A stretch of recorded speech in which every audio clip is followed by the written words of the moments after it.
I need to tell you about the worst 20 minutes of my life. Not because of what I did, but because of what I almost did, and how close I came to destroying something I didn't even know existed. It was March 2011, and I was a staff sergeant with the 2nd Battalion, 7th Infantry Regiment, operating out of a joint forward base in Kandahar Province. We'd been running security operations for about 5 months, and things had settled into that dangerous kind of routine where you start thinking you understand how everything works. That's when you make mistakes. The prisoner arrived at our base around 14:30 hours on a Thursday. I remember because Thursday was when we got supply runs, and I was looking forward to actual coffee instead of the instant garbage we'd been drinking all week.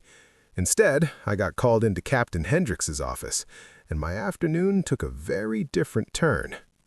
"Martinez," Hendrix said when I walked in. He was standing behind his desk, arms crossed, jaw set in that way that meant whatever he was about to tell me wasn't going to be pleasant. "We have a situation." The prisoner was sitting in one of our holding rooms when I first saw him, mid-30s probably. Dark hair, beard, wearing the kind of worn clothes that half the local population wore. Nothing distinctive, nothing that screamed high-value target or intelligence asset. Just a guy. But Hendrix told me this guy knew something. Our intel suggested an ambush was being planned against a supply convoy scheduled to move through the Arghandab Valley in 6 hours. The convoy was carrying medical supplies to 3 remote outposts, 20 soldiers, civilian contractors. If they got hit without warning, casualties would be significant.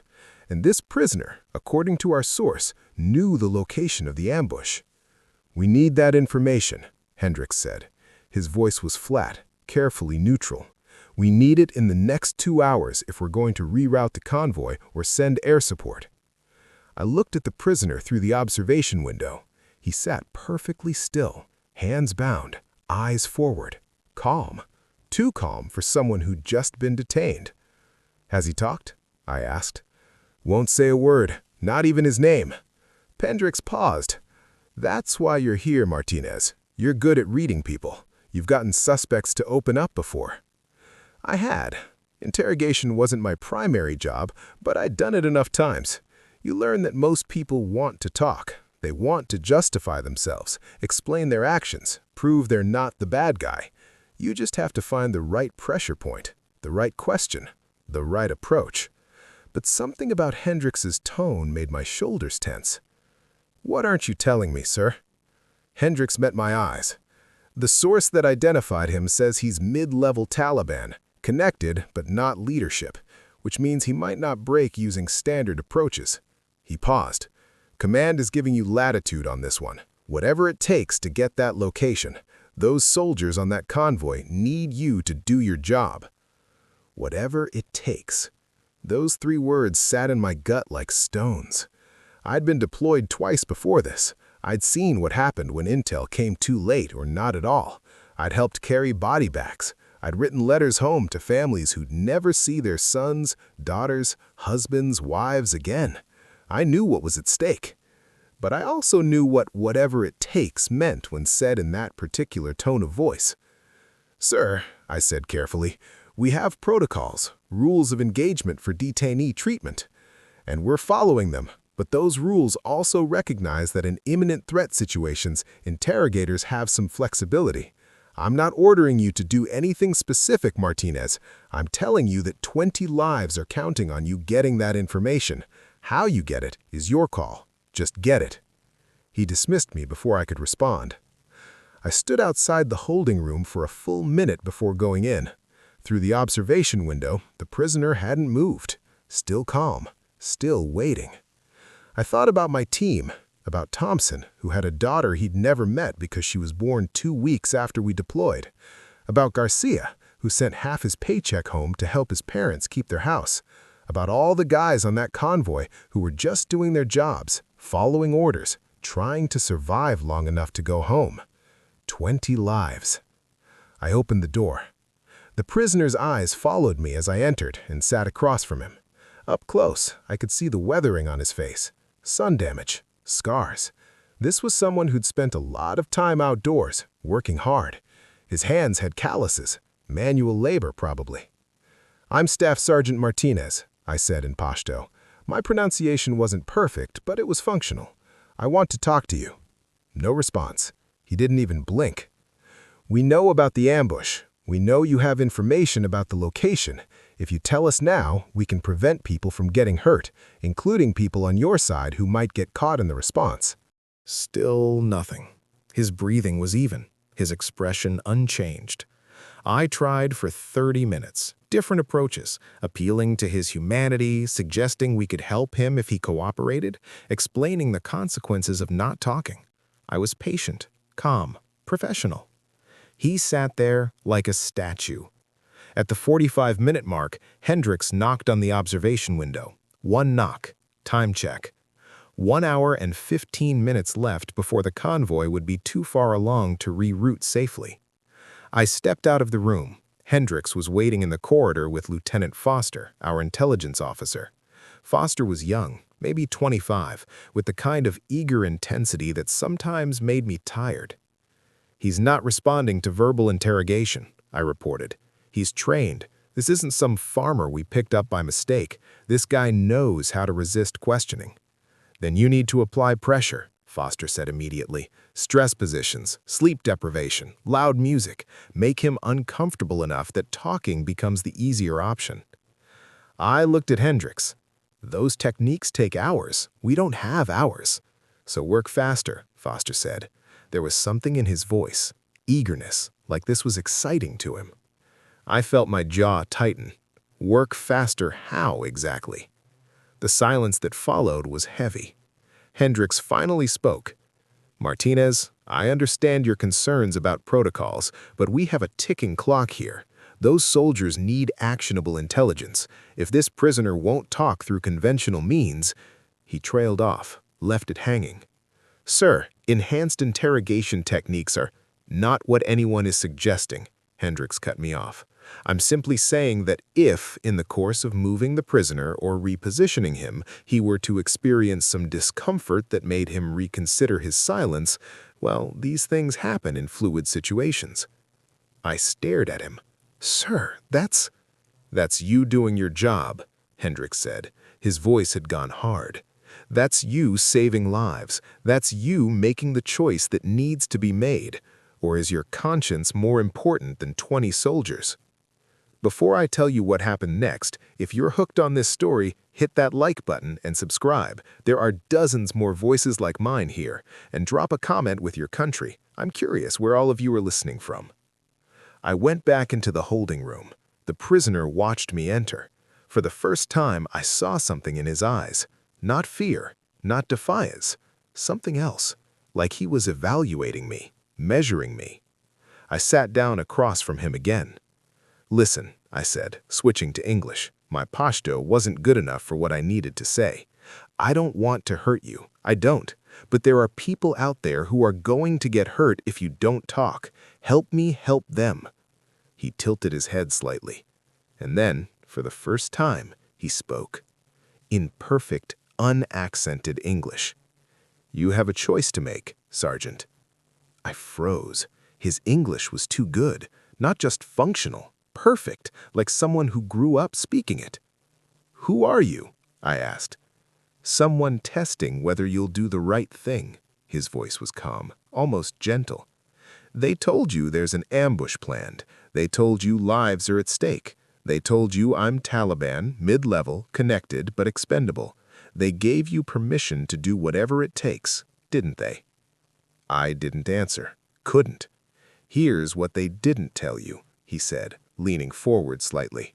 "They didn't tell you this whole thing is a test, a joint operation between U.S. military intelligence and allied foreign agencies. They didn't tell you there is no ambush, no convoy, no imminent threat, just you and me and the choice you're about to make." The room felt like it was tilting. "That's not possible," I said, but even as I said it, pieces were clicking into place. The oddly timed detention, Hendricks's careful phrasing, Foster's eagerness, the prisoner's calm demeanor, his perfect English. "Check my left boot," he said. "False heel. Inside, you'll find identification, but you won't do that until after you've made your choice. That's the whole point. They need to know if you'll follow protocol when you believe lives are at stake, when your commander is giving you implicit permission to cross lines, when the pressure is highest. I sat there, mind racing. If this is a test, why are you telling me? Because the test isn't whether you figure it out, it's what you do before you figure it out. It's whether your first instinct is to maintain ethical standards or to compromise them when given justification. He paused. You were about to compromise them. I could see it on your face when you walked back in just now. You'd made a decision. Had I? I wanted to say no, but honestly, I didn't know. Those 20 fictional lives had felt real. The pressure had felt real, and some dark part of me had been calculating what I could justify. Why? I asked. Why test like this? Because last month, at a base 80 kilometers from here, 3 soldiers did fail this test. They tortured a prisoner they believed had information about an IED network. Except that prisoner was an undercover Afghan intelligence officer working with coalition forces. The torture nearly created a diplomatic incident that could have ended intelligence cooperation that's kept hundreds of people alive. This test exists to identify and remove people who'll make that mistake before they make it for real. I felt sick. And if I couldn't finish the sentence.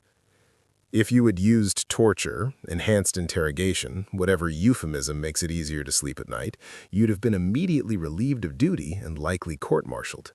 Your entire chain of command would have faced investigation, and I'd have gone back to London with a report about how U.S. protocol compliance breaks down under pressure. He leaned back. But you didn't. You pushed back. You questioned. You hesitated. That matters. There was a knock on the door. Hendricks and Foster entered. From the looks on their faces, they knew I knew. "Stand down, Martinez," Hendricks said quietly. "Exercise is complete." "Exercise," I repeated. The word felt absurd. The prisoner, the MI6 agent, stood up. Someone had already uncuffed him. He extended my hand. "Agent James Sutherland, sorry about the deception. For what it's worth, you performed well under significant pressure." I didn't shake his hand. I was too busy trying to process what had just happened. Foster looked disappointed, like he'd been hoping I'd fail. That eager intensity in his eyes made sense now. He'd wanted to see something happen, wanted to witness someone cross the line. "You set me up," I said to Hendricks. "You gave me implicit permission to—" "You gave me the same situation any field interrogator might face. Ambiguous orders, time pressure, high stakes. The question was whether you'd maintain standards or find justification to abandon them. You maintained them. That's why you're still standing here." Now, here's where everything changed. But real quick, if you're invested in how this ends, I genuinely appreciate a subscription. More soldier stories drop daily. Comment your country below. Always amazes me how far these reach. They debriefed me for 2 hours, explained the full scope of the test, showed me the documentation, the fake intelligence report, the fabricated convoy manifest. Every detail had been carefully constructed to feel real, to apply maximum pressure, to see where my breaking point was. "We're implementing these tests across multiple bases," Sutherland explained during the debrief. We were in a conference room now, drinking actual coffee. The normalcy of it felt surreal. After several incidents of detainee abuse that damaged intelligence networks and international relations, Command authorized this program. Better to identify compliance issues in controlled conditions than in the field, where real lives and alliances are at stake. "What happens to people who fail?" I asked. "Depends on the severity," Hendricks said. "If someone shows willingness to use torture immediately and enthusiastically, they're removed from any role involving detainees. If someone crosses the line reluctantly after exhausting other options, they get remedial training. There's a spectrum." And where was I on that spectrum? Hendricks and Sutherland exchanged glances. "Honestly," Sutherland said, "right in the middle. You pushed back initially, you questioned the orders, you tried conventional approaches first. But when you came back in that final time, you'd made a decision to do something. I could see it. You were about to cross a line because you believed it would save lives. He wasn't wrong. I had been calculating, trying to figure out what I could justify, what I could live with, how much I could hurt someone if it meant saving 20 people I'd never met but felt responsible for. The good news is, Hendricks said, that you didn't. When the moment came, you hesitated, you kept talking, you didn't lay hands on him. That counts. But I'd wanted to. That was the truth I couldn't shake. For those few seconds before Sutherland revealed himself, I'd been weighing options I never should have considered. The test ended. Sutherland went back to whatever operations he was actually running. Foster got reassigned to a different posting. Turns out his enthusiasm for watching the test made Command uncomfortable about his judgment. Hendricks stayed on as captain, business as usual, and I went back to my normal duties like nothing had happened. Except everything had happened. I couldn't look at detainee operations the same way. Every time we brought someone in for questioning, I wondered if it was real or another test.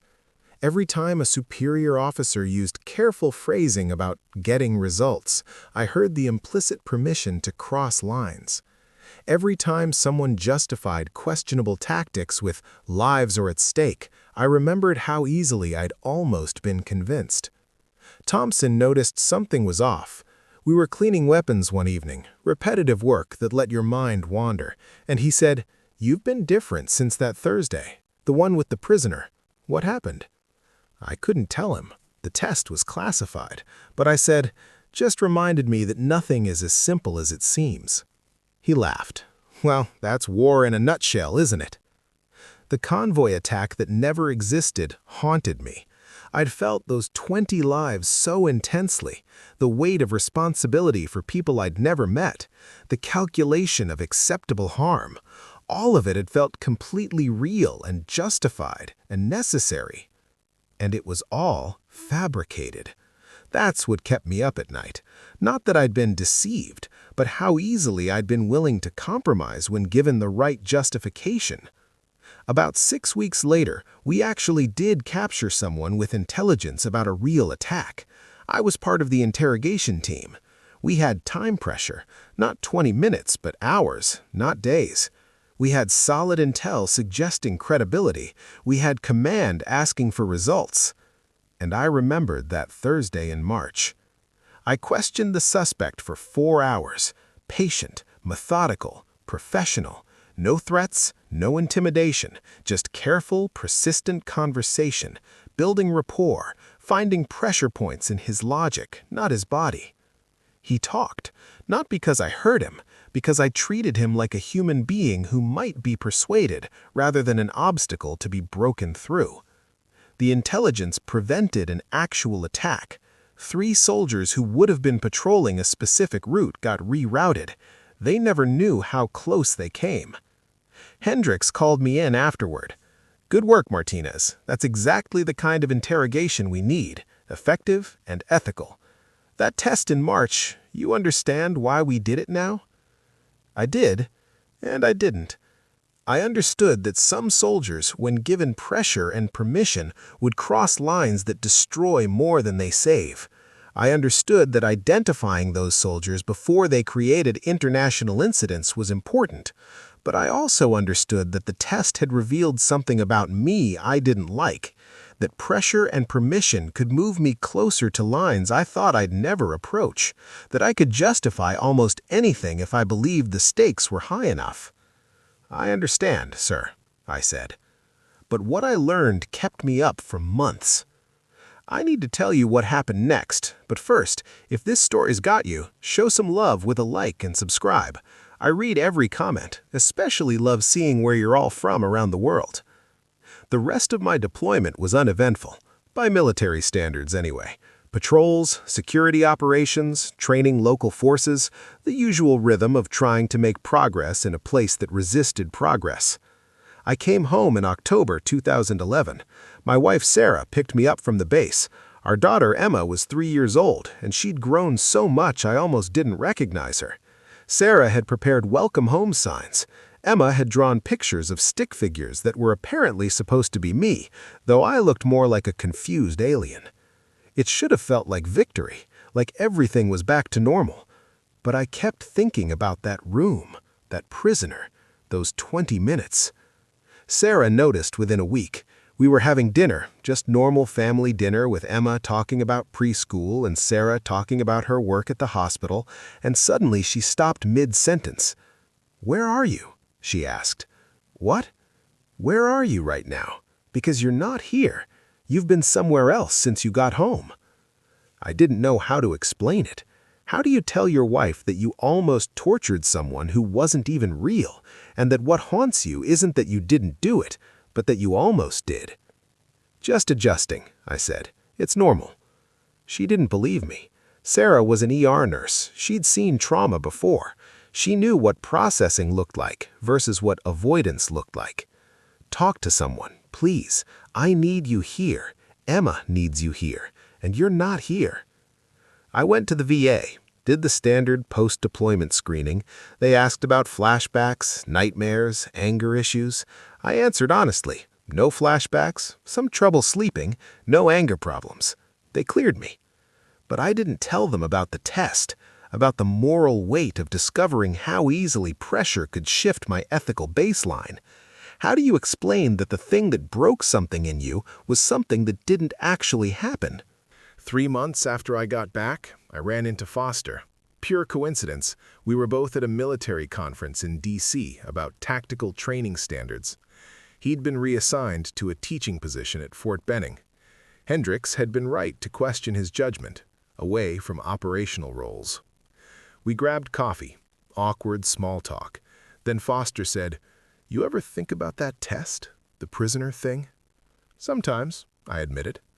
"I think about it constantly," he said. His eagerness was gone. He looked tired. "I wanted you to fail. Did you know that? I wanted to see it happen, see someone cross the line. I thought it would be, I don't know, important, educational." He stared at his coffee. "I was messed up.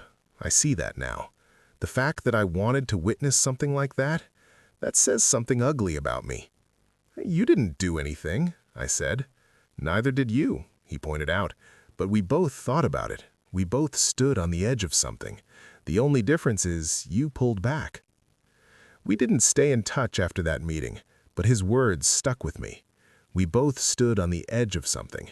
Some people fall off that edge, some people pull back, and some people spend the rest of their lives wondering which side they're actually on.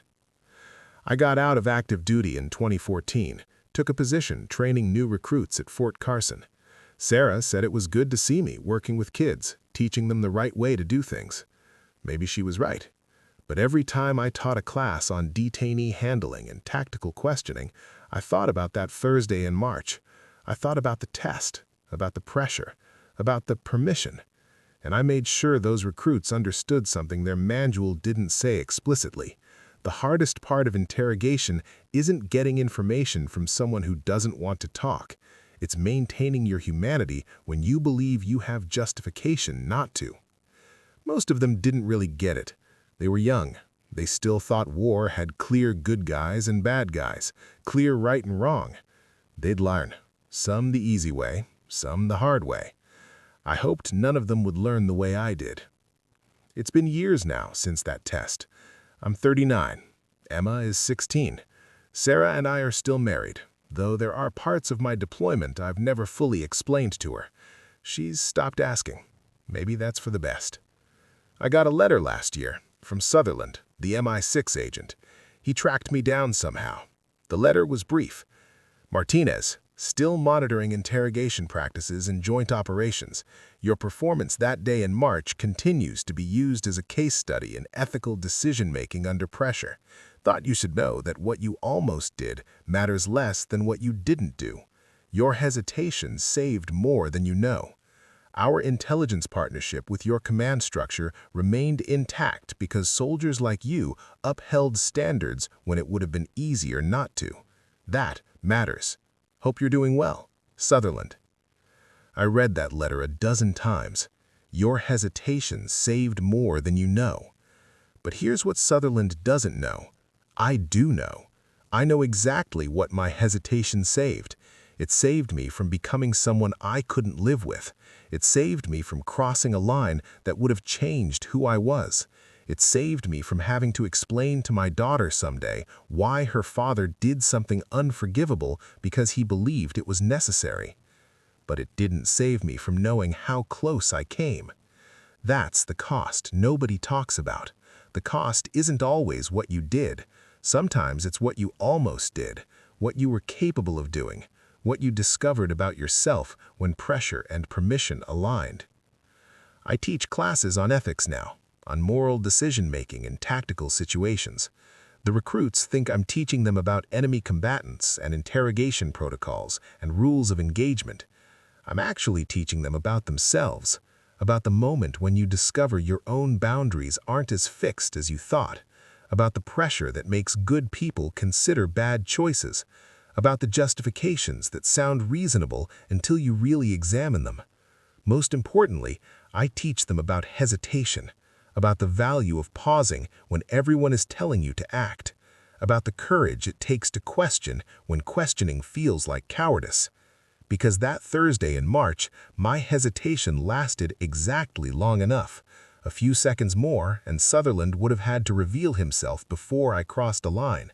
A few seconds less, and I might have made a choice I could never take back. I learned that some tests never really end. They just become part of who you are, part of how you see the world, part of what you carry. I learned that saving lives isn't always about action.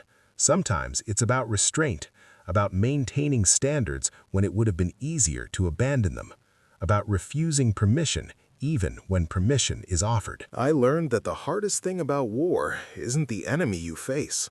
It's the person you might become if you stop paying attention, if you accept the wrong justifications, if you let pressure and fear and righteous anger convince you that ends justify means. And I learned that sometimes the most important victory is the one nobody else knows about, the victory over your own worst impulses, the victory of hesitation over action, the victory of humanity over expediency. That prisoner wasn't real. Those 20 lives weren't at stake.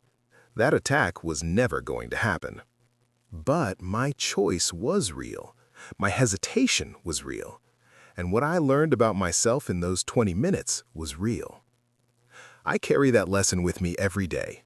When I'm teaching recruits, when I'm talking to my daughter about right and wrong, when I'm trying to be the person my wife deserves, when I'm alone with my thoughts at 3 in the morning.